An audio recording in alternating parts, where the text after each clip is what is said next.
As Gary said, I'm very interested in effects of social media on general well-being of young people, or why young people use social media and what effects it has on them. And today I'm focusing mainly on body image. So indeed, when you Google Instagram makes me, you get all these negative ideas. Also, the news is full of things about how social media is making people depressed, lonely, and insecure. And I always ask myself the question when I read these things, is this really the case? What is the influence of social media on our well-being and on young people's well-being? And why? And for who? And one particular topic is of importance today, and that's body image. So here's an example of how people think about social media in relation to body image.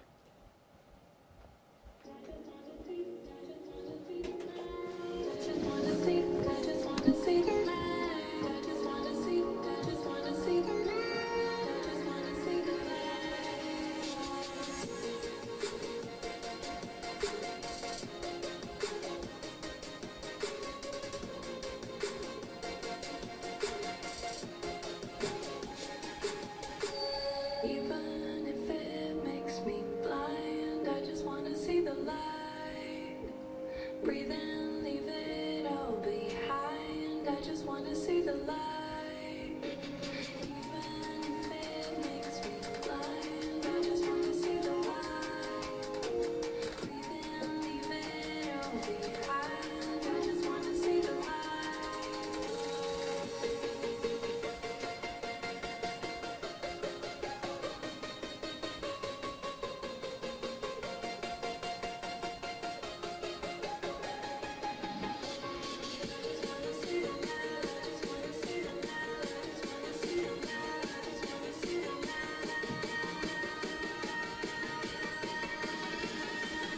I just want to see the light.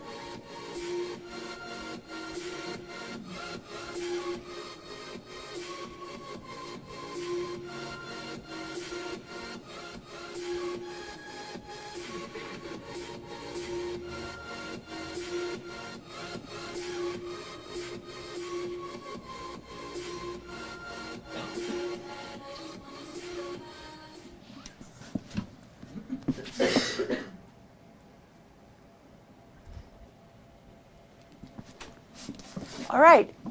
So this idea is social media is making us feel insecure about our bodies. And especially young women are insecure about their bodies because of social media. So in this short lecture, I will tell you a bit about, is this indeed the case? Is that what research actually says? And if so, why is that the case? What is the underlying effect? What is the mechanism behind it? Why does it work that way? And who is affected, and who is affected the most? To start off, it's interesting to look first at what is the problem? Is there really a problem? In the video you see, oh, people are very insecure, women are all insecure about their bodies. Is that really the case? If you look at Dutch teenagers and young adults, so between 12 and 25, and how they rate their appearance, so they were asked, are you satisfied with your appearance? How happy are you with your appearance? Then almost around 80% is actually quite happy with their appearance. They say, yeah, no, I'm satisfied. So this idea of young people all being completely insecure about their bodies, that's not really correct. But 1 in 5 does say that they don't like their bodies. And what we know from research is that when you're unhappy with your body, that you're more likely to get an eating disorder, to be depressed, and to just feel worse about yourself and about your life. So, in a sense, is there a problem that's widespread? No. But is there a problem among some people that we maybe need to work on? I would say yes. So, what is the role of social media in this? Is it social media that's making people insecure? Is it social media that we have to blame, that we have to change? Should we all stop using social media? In research I did for my PhD thesis a while back, I worked on a survey study in which we had 2 time points. We asked Dutch teenagers aged between 11 and 18 to fill out a very long questionnaire twice, more than a year apart. And in that way you can see what comes first. Do they use social media first and then they feel worse about their bodies, or is it the other way around? Or is there maybe no relationship at all? And what we saw is that the teenagers, both the boys and girls, who used social media more at the first time point, felt worse about their bodies. They were less satisfied with their bodies. They reported more body dissatisfaction more than a year later. And they also received more feedback about their appearance. They were more likely to receive comments from other people about the way they looked. They also found their appearance more important. So when you use social media more, apparently, if you're a teenager, you start to find that your appearance is something that matters, something that you have to invest time and energy in. And when you think it's important to look good, then you're more likely to invest time and money in it, and also your desire in cosmetic surgery increases. I have to say that the desire for cosmetic surgery was actually very low. Most teenagers said they didn't want to change their bodies using cosmetic surgery. However, this is a while back, it may have changed. And interestingly enough, we found this about boys and girls, and I'll talk about gender a little bit more later on. So, does social media affect body image? Yes. According to research, it does. But this relationship is very small. We found it in different studies. Other researchers in other countries have found the same thing. But generally, the effects are very small. So it's not that you use social media and then you feel really bad about your body. It's just it increases your body dissatisfaction a little bit, on average. But why is this effect there? That's what I started asking myself. Why do you feel worse about your body if you use social media? And why do you find your body more important? And if this effect is small on average, what does that mean?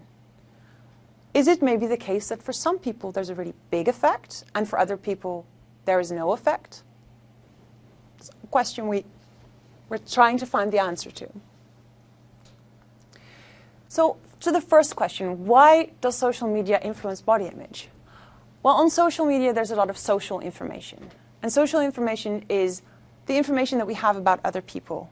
And that's relevant to us because it tells us something about ourselves. Especially if you're still young, if you're an emerging adult or a teenager, you're figuring out who you are, what your place is in the world, and you want to know what's normal, what do other people think, what do other people think is important, what is beautiful, is it important to be beautiful? And social media is one of the places where you can find information because you have access to the lives of all these other people, and they're posting about their lives and they're commenting on each other. So it's both social information from what other people post and how they respond to each other and how they respond to you. So this is an example of Duitse Kroes, our Duitse Kroes, we would say. She is known as one of the most beautiful women in the world. So when she posts a picture of herself and you know, oh, that's somebody that the world finds very attractive, that gets you thinking about, oh, so that's apparently the beauty ideal. That's what we're meant to look like, as women at least. But then, in addition to what she looks like, so information from her appearance and what you know about that, there's also all these other people commenting on this appearance. So here you'll see people saying, always beautiful, but also people saying, oh, you're getting thinner and thinner. That's really a shame. But some people saying, oh, this natural look is good. And other people saying, well, oh, you have no boobs, you're too skinny now, you should put on weight. So even if you're Duitse Kroes, you still get comments, also negative comments about your appearance, maybe especially if you're Duitse Kroes. But in general, we see that a lot of comments on social media are about appearance. Especially Instagram is very image focused, and it's the people who are the most attractive, or at least posting the most attractive pictures, especially when there's a lot of body that you can see, they're getting the most attention, the most likes, and the most comments. And at the same time, we know that these pictures are not really like they look in real life. Because social media in comparison to face-to-face can help you, well, be the most attractive version of yourself, or actually not even the most attractive version of yourself, but a completely different person in the way you look. Using selection of 10,000 pictures where you choose just the perfect one, but also the filters, and more also really video editing of the pictures. So Photoshop was first only for the models, but now lots of people seem to access reshaping their bodies. And on social media, this social information basically tells you it's important to look good, appearance is important, and this is what you should look like. So you should be beautiful or you should be handsome, and this is what handsome or beautiful is. So we're all exposed to those messages to different degrees. We all, even if you don't use social media, on the streets you see pictures of people, and other people will tell you about what they find attractive and what they don't find attractive. But not everybody internalizes those messages. And with internalizing those messages, I mean that you take that message and you agree with it and you see it as your own. So for instance, the message appearance is important. If you internalize that, you say, it's important to me to look good. Also, internalization of these messages about what you should look like, maybe thin, maybe muscular. If you internalize that, you think, I want to be thin, I want to be muscular. So this internalization is a next step. Just being exposed to messages doesn't really do anything, but if you start to see them as your own, you agree with them, you think, yeah, that's actually what I want to be, that's what I want to do, then yeah, you start to find your own appearance more important. So once you've internalized those messages, if you internalize those messages, you will compare yourself more to these online versions of people, these online bodies, these fit girls. And idealized images have been around since models have been around, since media has been around. But on social media, you're comparing yourself to idealized messages of not only of celebrities, not only of Duitse but also of people like you. So people your age who are not celebrities, who are not models. If you're a woman, probably you don't really see Duitse as the competition, the one you need to beat, because it's just a different category, right? But maybe that girl that was in the first year with you and you don't really see her anymore, or that guy that was in your high school, you haven't seen him for a while, but wow, he looks really fit now, he's really gone to the gym. Those are the people you'll compare yourself to. And social media offers you insight into all of their lives and their bodies and their appearances.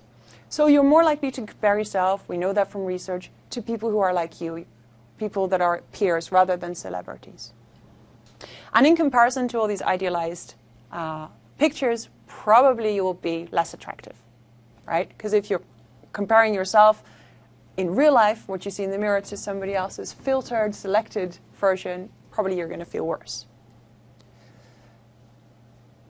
So if we put that into a model, because that's what us researchers like to do, we like our models and we like testing our models, then you see that social media is offering some messages about appearance, some social information about how important it is to look good, and also about what you should look like.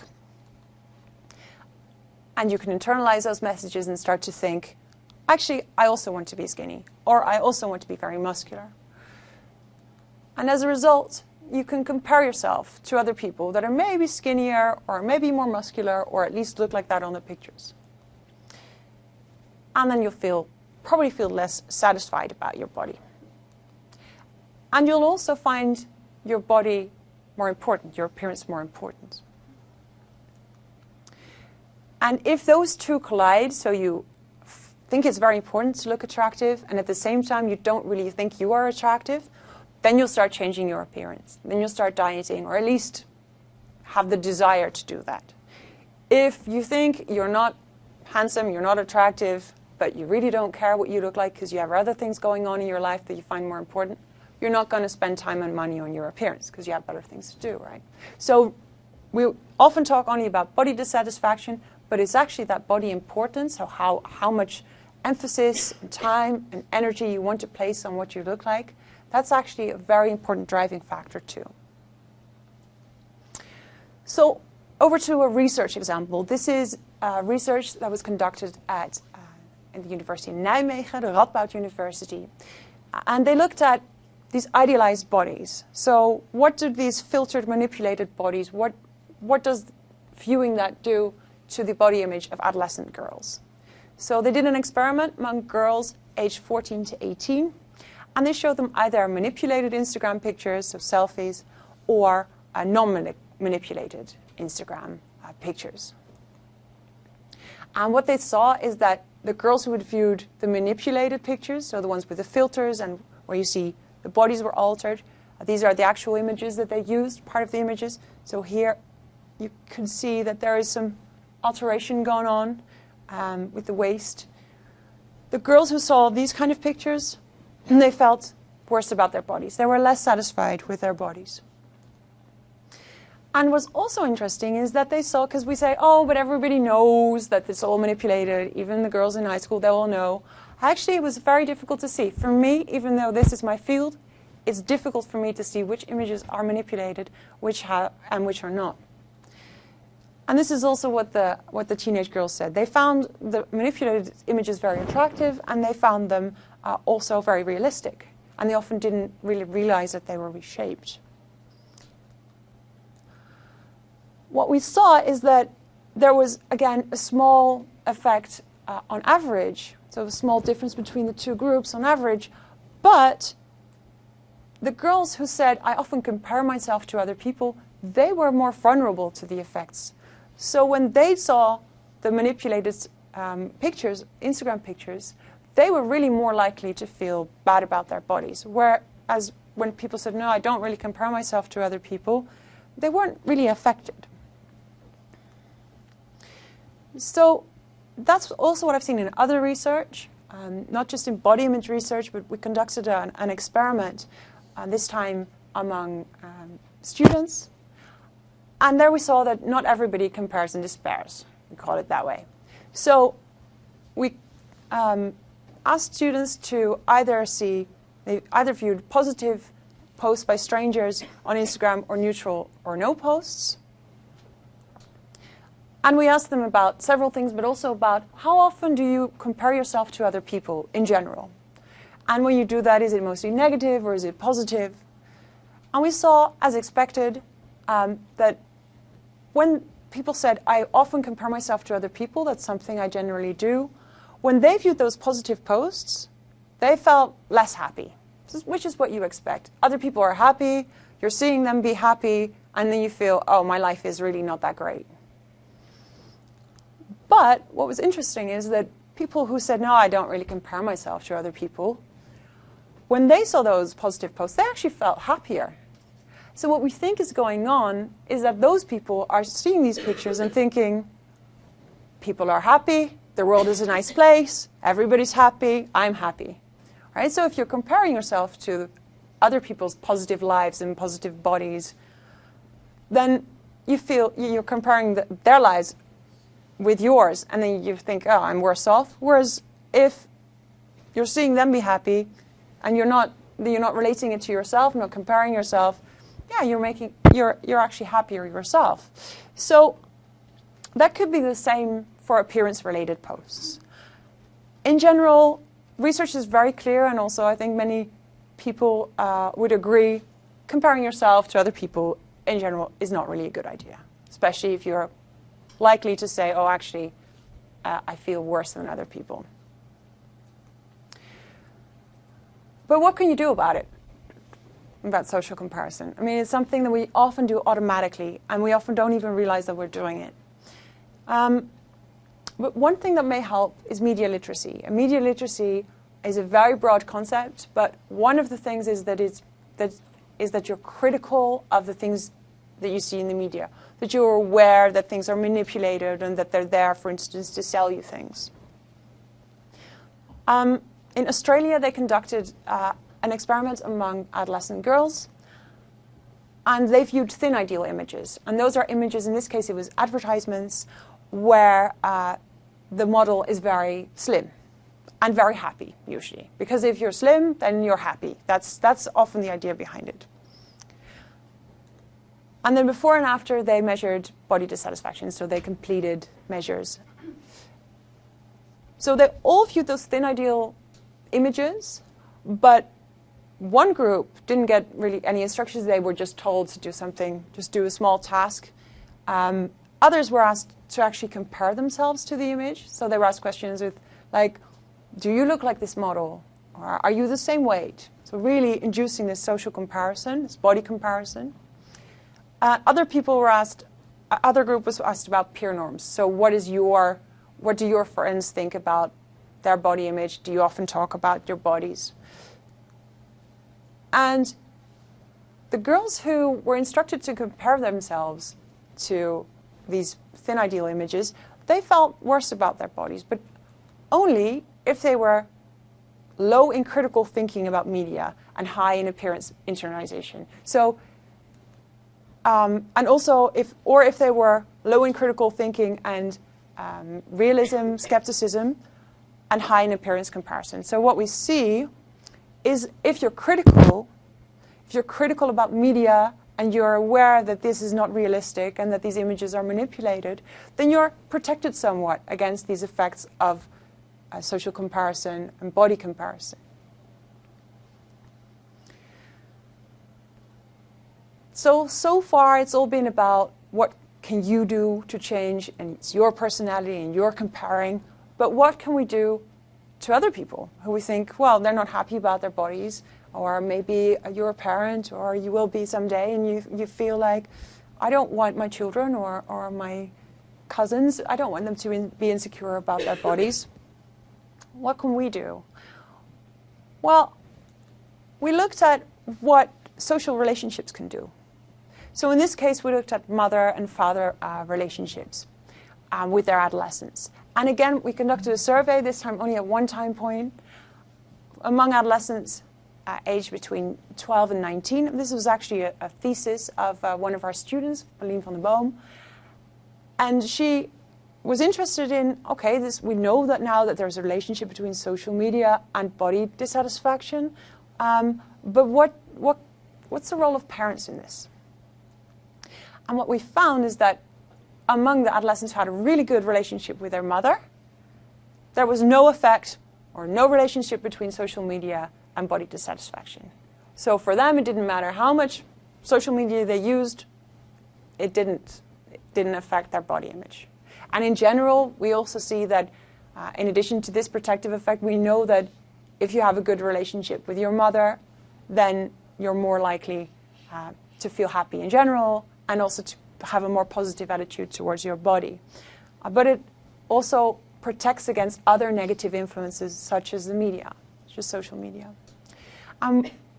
What we think is going on is that if you feel from your relationships with your parents and the way you've brought up that you are a worthwhile person, independent of anything, you have experienced some unconditional love, then you feel like you're a worthwhile person, right?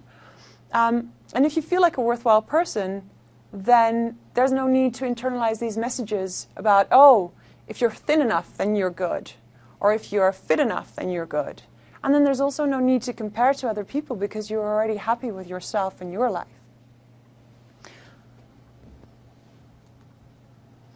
So far, most of the research has been about girls, and some have been about boys and girls. So that always gives the idea that it's always the girls who are affected. And it's true, girls in general are more focused on their appearance, and they're more dissatisfied with their appearance as well.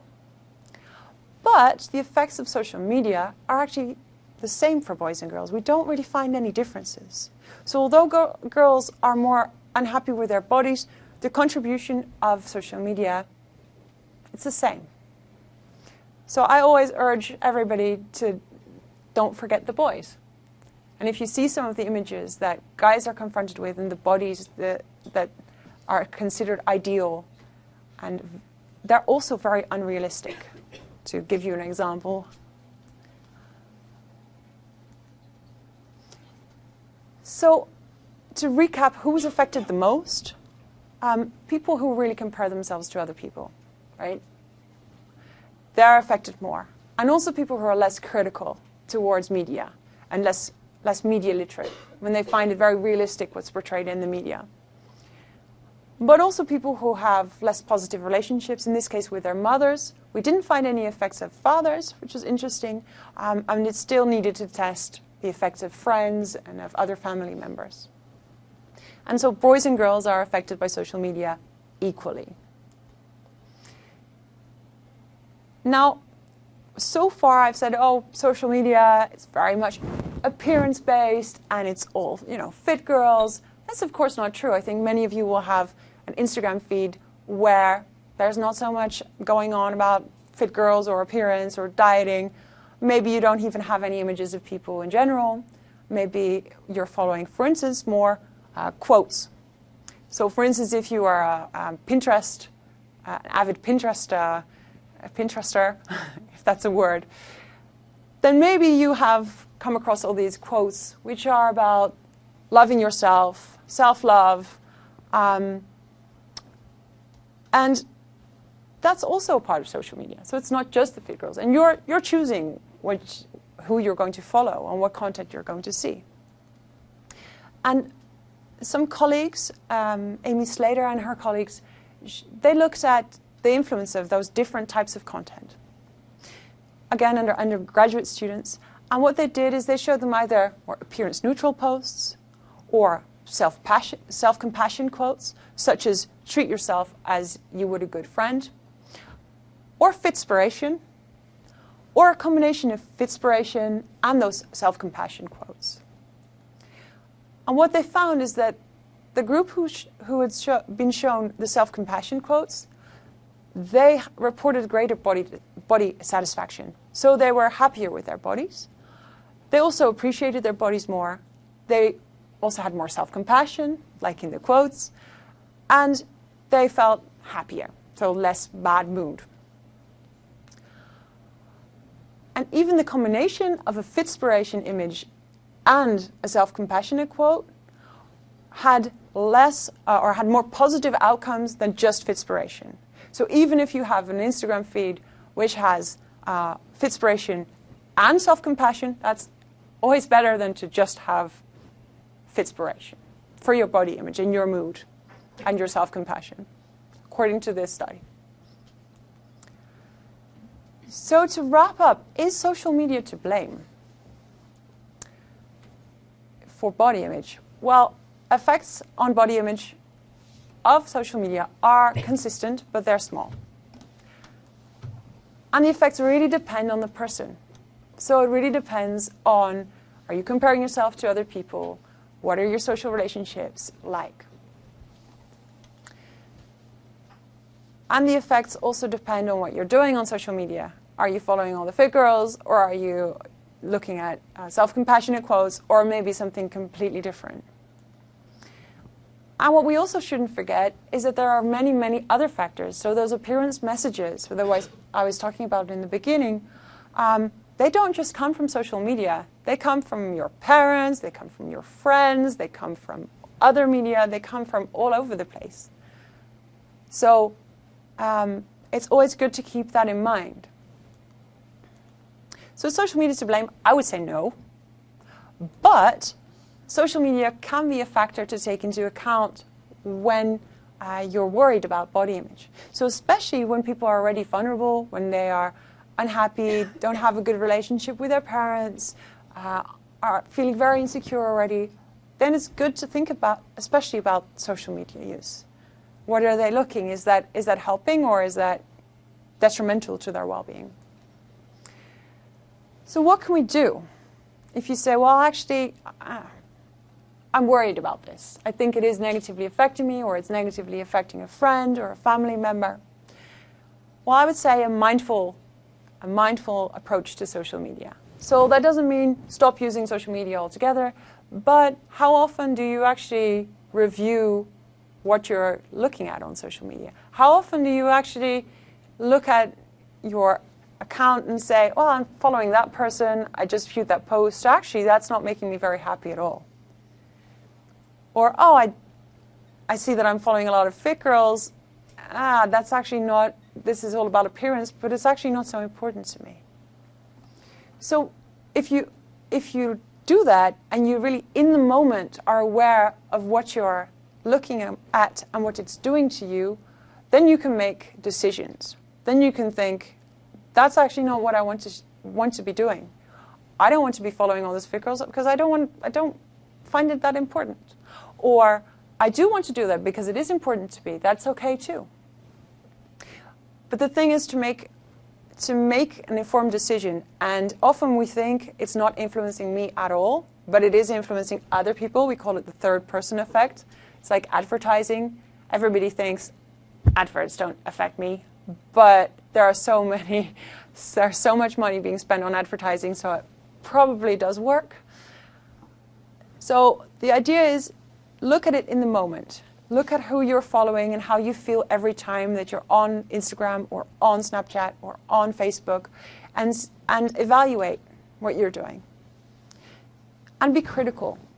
Realize how Instagram is manipulating you to see only certain posts that's making them the most amount of money in advertising. And realize how much photoshopping is going on, even if it's not so obvious. And even if it's not photoshopped, people are still selecting the most pretty pictures. So be very critical of that. And also give yourself and other people some other messages, some counter messages. So some more self-compassionate messages or some compassionate messages. Because if you feel like you're a happy person, you feel the world is a nice place and you have a good sense of self-worth, you feel, I'm a good person, it doesn't matter what I look like, I have the right to be here and I'm enjoying my life, then probably social media aren't really going to affect you so much. So if you can stimulate that in certain ways by being nice to yourself, being nice to other people, then that's also going to protect you against any negative effects that there may otherwise occur.